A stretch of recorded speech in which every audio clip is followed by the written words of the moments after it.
What's up, folks? Jordio here with a vintage phone from the early 2000s. This was sold, let's see, around 2003.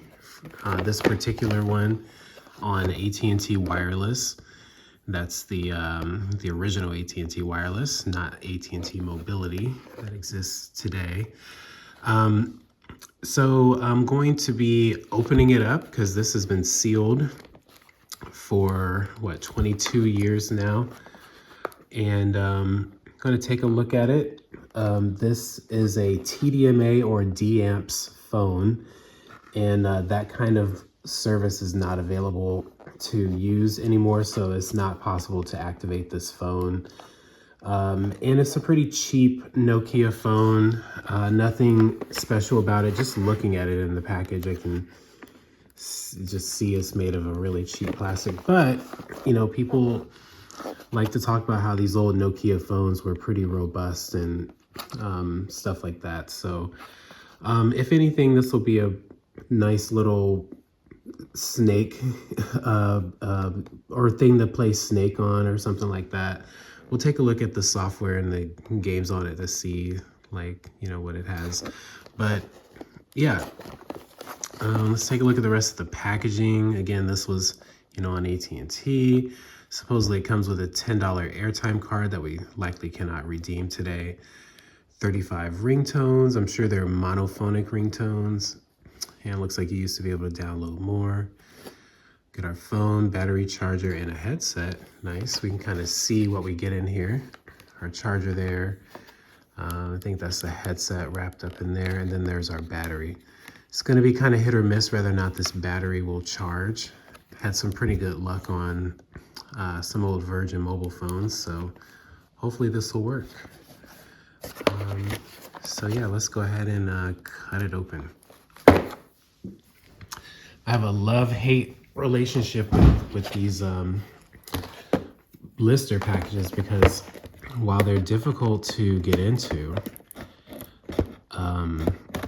they do a really good job at preserving the product, you know, in this particular case. So let's see here.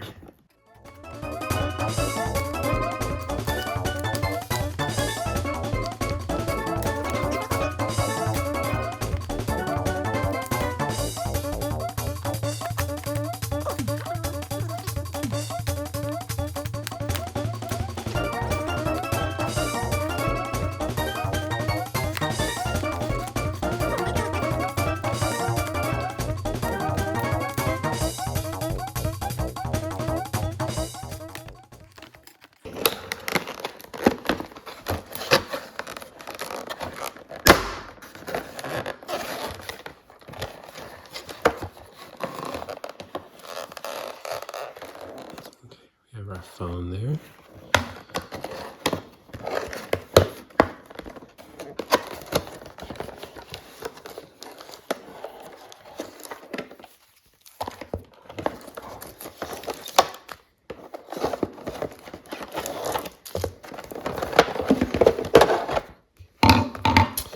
Okay.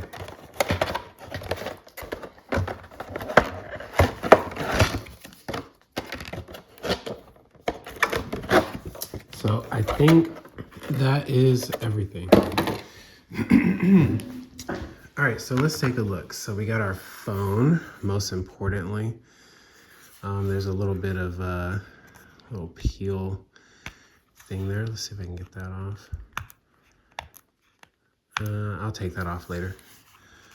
But here we go. AT&T logo there.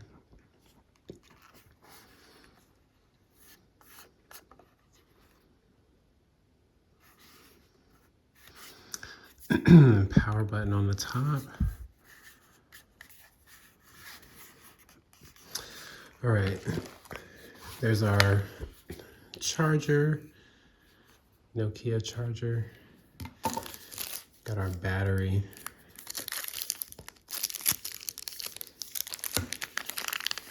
This is probably our headset and some documentation. So we already really saw that.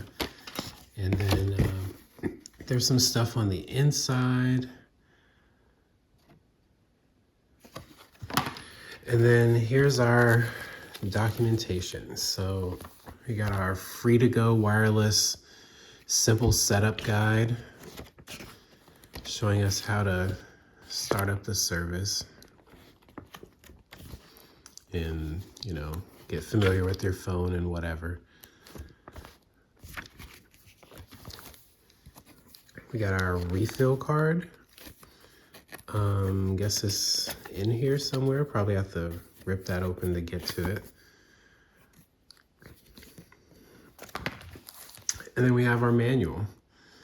Looks like there were a few different variants of this phone. So yeah. All right, so I'm going to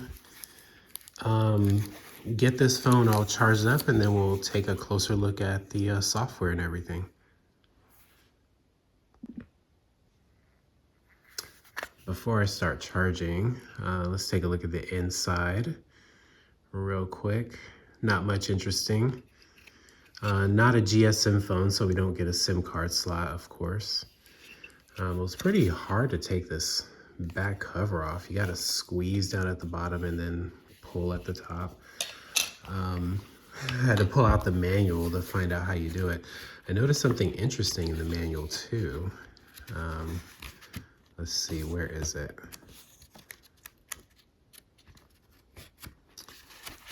Where did I see it? Here it is. So they're using singular as the example in the phone here, which I thought was interesting because this was long before Singular purchased them. So I guess they just didn't really care what sample they were using in the manual. But then again, it is meant to cover several phones, so they probably didn't really care. All right, anyway, I'm gonna go ahead and see if I can get this charged up. I'm gonna go ahead and put the battery in. I was wondering what that was for. And it's probably got no juice. Yeah, no juice. So I'm gonna go ahead and get it charged up, and then we'll take a look at the software.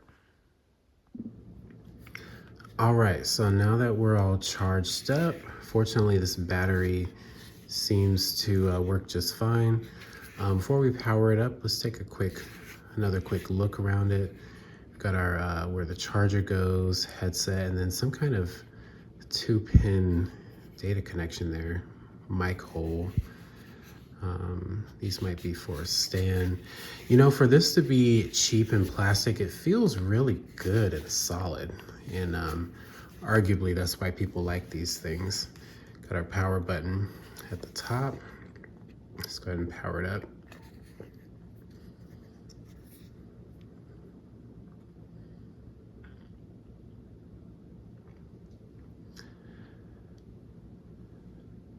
Okay, remember the days when you can turn on a phone and not have to go through any complicated setup? So here's the menu. Seems like it's only a few items deep: messages, call log, profile, settings, system.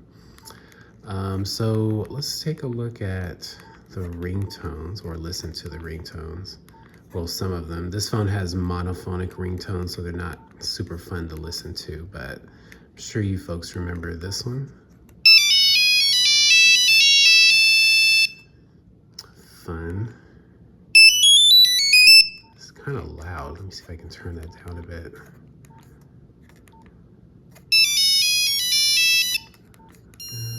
I guess that'll do.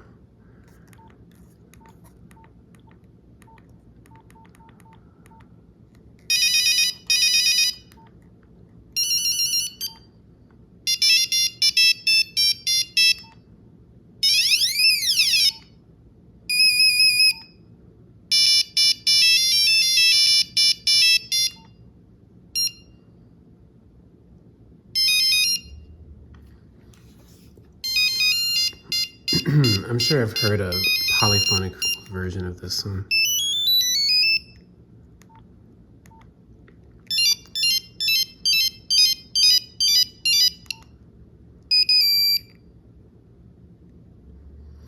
You can see the backlights peering through the sides there.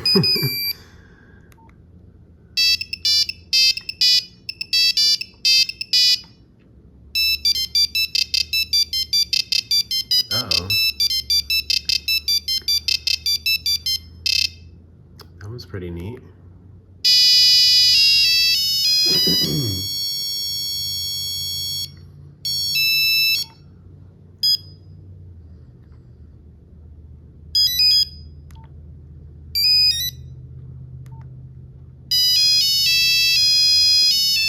quite a few ringtones on here. Honestly, good thing we don't really have to hear phones ring like this anymore. It's got old pretty quick.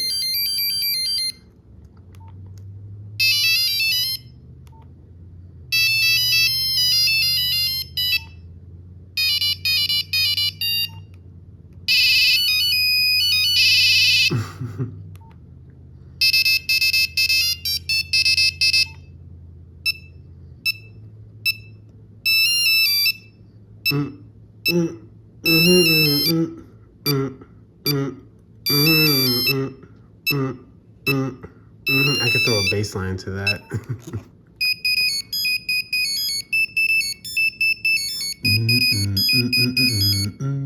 Yeah, do the same thing with that one.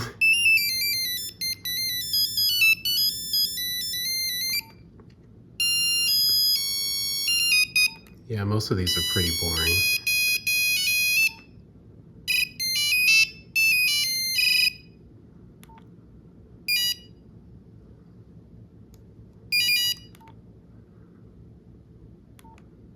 Okay, these are slots, I guess, for custom ringtones. Okay, so that's all the ringtones.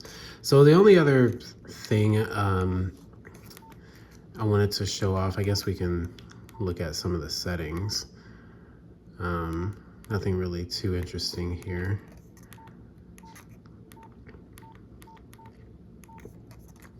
There's a system menu. I wonder what this is for.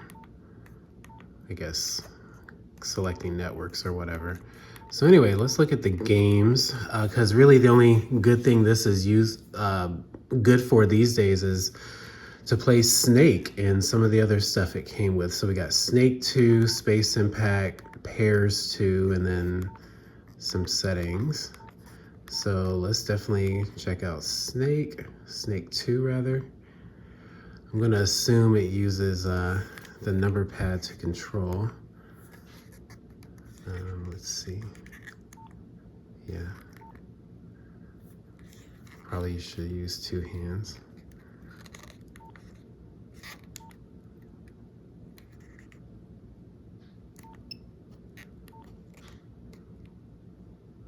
I'm not gonna play through the whole game, but for those of you youngsters who have never seen or played Snake on an old Nokia phone,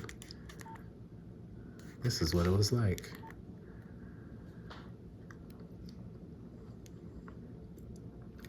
So obviously the goal is to eat the pieces. Each piece makes the snake longer. So the longer you go, the harder it gets. Apparently you can't hit the walls either, or any of these obstacles like this thing. Oh no, I guess I can eat that, okay. But I'm pretty sure I can't hit the wall. Oh no, it wraps around. Okay, so I guess the only thing is not hitting myself, which I'm gonna do intentionally. Well, try to. Yep, there we go. So that's Snake. Sure, some of you can play this for hours. Oh, there's different mazes.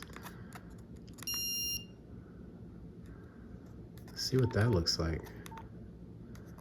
Okay, that looks boring. Let's see. I like the effort to have some kind of animation there at the startup. Okay, I see. So it just kind of changes the arrangement a little bit.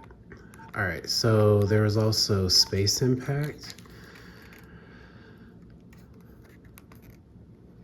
Okay, I didn't look at the controls. Okay, how do I move my dude?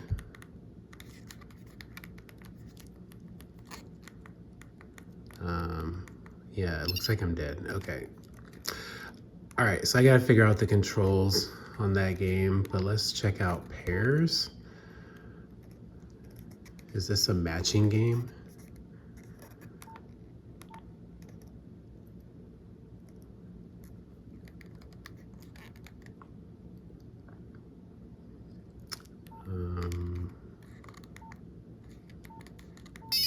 Nope.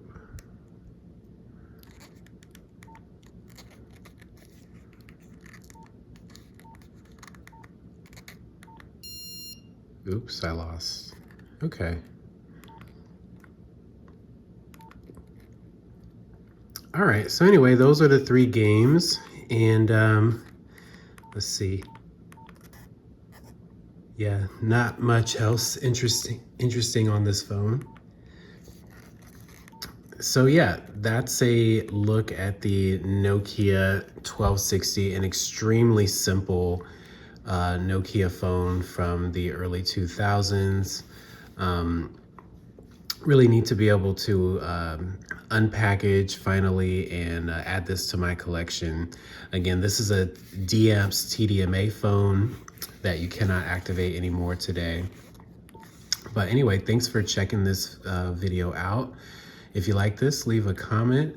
Let me know if you had this phone or one like it. There were also some dark blue or black versions of these, or really your experience with any Nokia phone. These are some of my favorite phones of all time.